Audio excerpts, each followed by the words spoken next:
serious one. Okay. That's a replace battery. So I'm going to make this 3 minutes and I'm out of here. It's Nikki, and I'm here to do another video that is personal experience, not to be used as any medical advice whatsoever.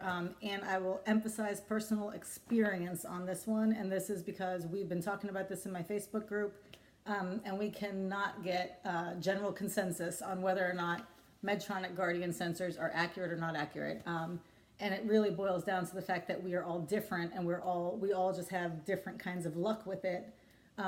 Yes, strategy, yes, technique, yes, approach, those are all real things, but there is a bit of luck to it too. In my case, I suffer from sensor lag, sensor delay, and I suffer from it big time, and it definitely is a part of why I don't do auto mode and don't like auto mode.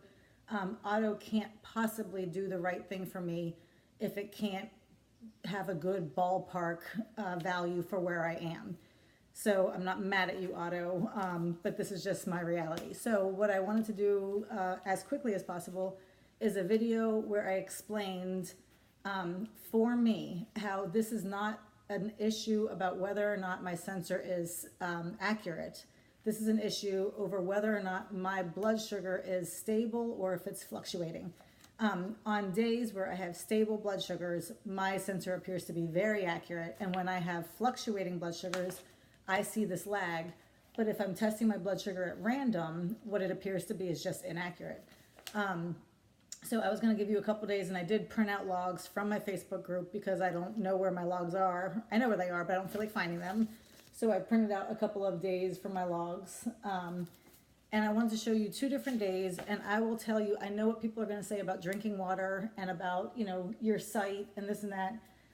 All of those things are great things. I'm not going to argue any single one of them, but I am going to say that my conditions are all very stable. So if I'm not drinking water, it's because I'm never drinking water, and I still see some days very accurate, some days not.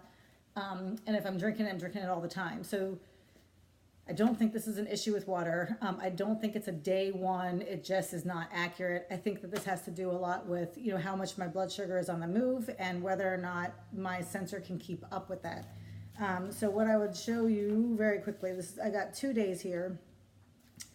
And I wanted to show you first, here is a day where my SG appears to be more accurate.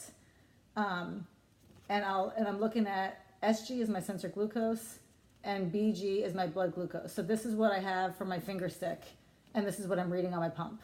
And on here you can see a 134, a 148, a 162.02. I'll tell you about that one in a second.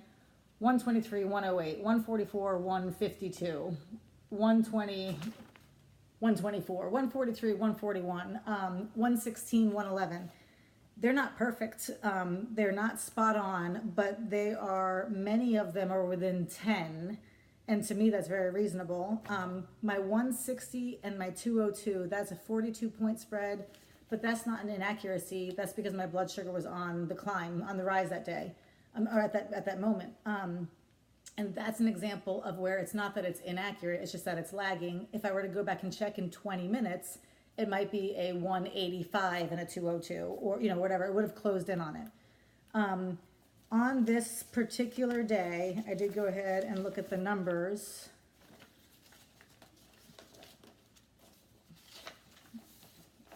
Got it? Okay, on this particular day, what I found was that relatively stable blood sugars. The biggest discrepancy that day was a difference of 42 points. It was during a time of a big rise. 3 other differences in those numbers were less than 24 points off each. And basically everything else was within maybe 12. On that particular day, 21% of my blood sugar values were more than 20 points off from their coinciding SG. So only 21% were more than 20 points off. And again, that's on a stable day.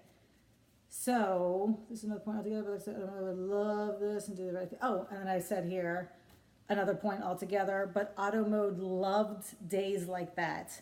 And it could do the right thing for me on days like that because I was, it was pretty stable. So now we go to a different day where I'm not so stable. And here we go again. I'm looking at the SG and the BG. SG is my sensor glucose and the BG is my finger stick. And on days like today, we start to see some bigger differences. I can't read these backwards, so I'll just read them to you now. We have 57 to 93, 114, 142, 112, 138, 152, 188, 169, 198, 120, 157. They're just bigger spreads between the SG and the BG. This had nothing to do with me. This had nothing to do with water or sleep or whether or not it was a good site or anything else. It was just that my blood sugar was on the move that day. I wasn't doing as good. Maybe I wasn't doing as well. Maybe I had more carbs that day. Whatever it is that makes me do like this. And on that particular day, on a day where my blood sugar is fluctuating more, the difference in my values were 53% of my blood sugar values were more than 20 points off from my SG. So on a stable day, 21% were more than 20 points off. On this day, 53. So more than half of them were more than 20 points off. Again, the biggest discrepancy was 42 points, but the rest of them ranged between 19 and 37 points. And that was a lot. The only other thing I would say is that these days came from a period where I really was controlling my blood sugar for the most part, doing a very good job. And I knew about the delay, like I understood, and I was doing a lot of work to try to I was trying to keep a relatively flat line. If I had rewound and gone back, a year before, that wouldn't have been, 27 to 37 points off. That would have been 50 to 60 points off with big discrepancies, up around 100 or 120, 130. So these are with relatively stable blood sugars or at least good behaviors that promote good blood sugar and a whole lot of effort. I got no problems with my Guardian. I think it actually falls in line with what sensors can do along with the current sensor technology. I think I'm a tough diabetic for my Guardian to work with because I have, big swings. That's it. Anyway, that's it. I hope you guys have a great day. Thanks for watching. Bye.